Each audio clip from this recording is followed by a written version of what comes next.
শোনো জব্বার, তোমরা তো আন্দোলন করে জয়ী হয়েছ, শুধু কোটা আন্দোলন নিয়ে। দেশ সংস্কার করতে হলে দেশে যে দুর্নীতি আছে, ঘুষ, বিভিন্ন দুর্নীতি, এগুলোকে বন্ধ করতে হবে। একসঙ্গে এই দাবিটাও তোমরা করো, যাতে দেশ একটা সুন্দর সচ্ছলভাবে চলে।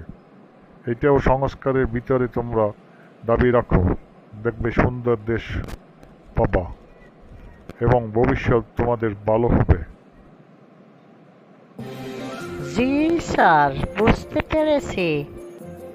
আমরা এই বিষয় নিয়ে সকলের সাথে কথা বলে জানাবো। অন্তর্বর্তীকালীন সরকার গঠন হলে নিশ্চয়ই আপনি জানবেন দেশের বরেণ্য শিক্ষিত লোকেরাই থাকবে এবং সেখানে এই বিষয় নিয়ে আলোচনা হবে এবং সবাই আশা করি আমাদের পাশে থাকবে। সকলে না থাকলে আমরা তো ছাত্র, আমরা কি করব বলেন স্যার? আপনাদের সকলকে তো এগিয়ে আসতে হবে দুর্নীতির বিরুদ্ধে। দুর্নীতি সয়লাভ হয়ে গেছে সরকারের আমলে, যেটা গভর্নমেন্ট প্রশ্রয় দিয়েছে। ইচ্ছে করলে এটাকে বন্ধ করতে পারত, সে ক্ষমতা টিকানোর জন্যই হয়তো এটা করেছে। যাই হোক, এটা একদিন বন্ধ হবে। সকলেরই ছেলে মেয়ে আছে, দুর্নীতি করে কেউ কিছু করতে পারেনি স্যার। বলুন, কেউ কি ভালো আছে?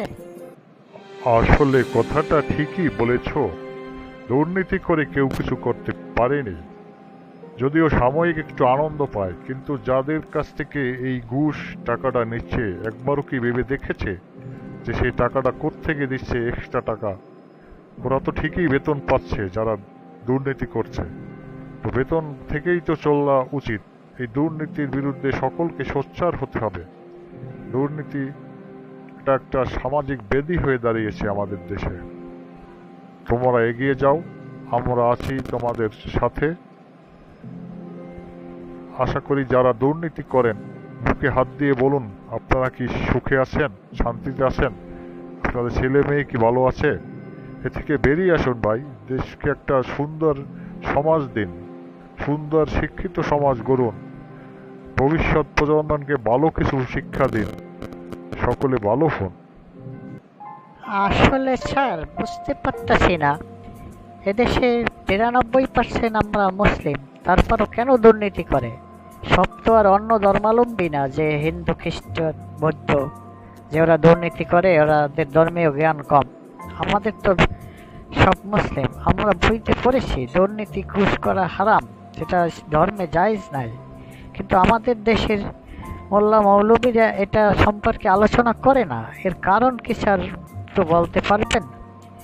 এরা শুধু ইবাদতের কথা বলে, কিন্তু ইবাদতের ভিতরেও তো ঘুষ, দুর্নীতি, সুদ এগুলো নিষেধ আছে। কিন্তু এটা তো সমাজে সয়লাভ হয়ে গেছে, এটা ব্যাধিতে পরিণত হয়েছে। একটা ছেলে চাকরি নেওয়া থেকে শুরু করে সরকারি সমস্ত কাজেই ঘুষ, দুর্নীতি বিদ্যমান। তাছাড়া কেউ কাজ করতে পারে না। কেন এরকম স্যার, বলতে পারেন? আসলে কথাটা ঠিক বলেছ। এর একটা কারণ হচ্ছে আমাদের দেশে যারা ধর্মীয় নেতা আছেন তারা বেশিরভাগই নিম্নবিত্ত পরিবার থেকে এসেছে। তাদের ভরণ পোষণ, চলাফেরার জন্য তারা চাকরি করতেছে, অথচ এটা ইসলামের নিয়ম নয়। ইসলামের নিয়ম হচ্ছে দেশের প্রধানমন্ত্রী দেশের জাতীয় মসজিদে নামাজ পড়াবে, ইমামতি করবে। ঠিক তেমনি সমাজের সমস্ত এলাকায় যে ধনাঢ্য ব্যক্তি থাকবে সে ওই মসজিদে ইমামতি করবে।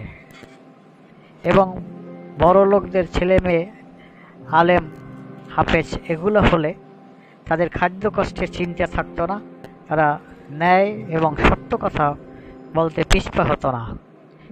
এখানে কিছুটা সমস্যা হচ্ছে আমি বলে মনে করি। তুমি কি বলো?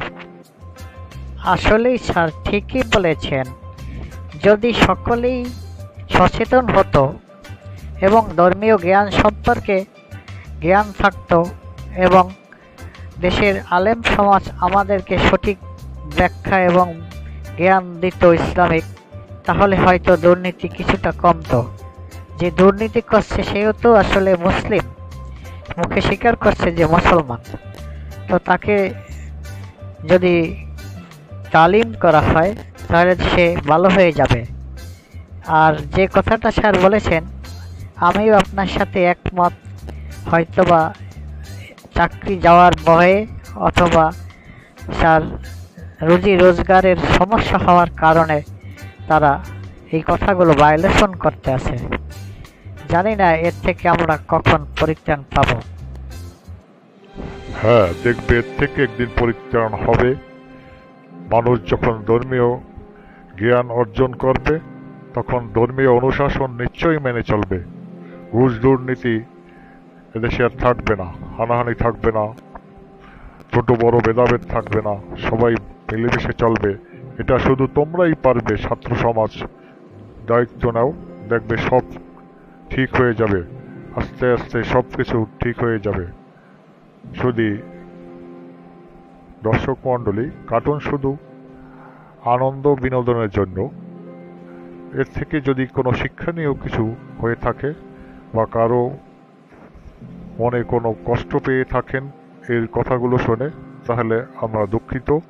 ভিডিওটি ভালো লাগলে সবার সাথে শেয়ার করুন, যাতে সবাই জানতে পারে দেশের হালচাল কী হচ্ছে। সবাই ভালো থাকেন। আসসালামু আলাইকুম।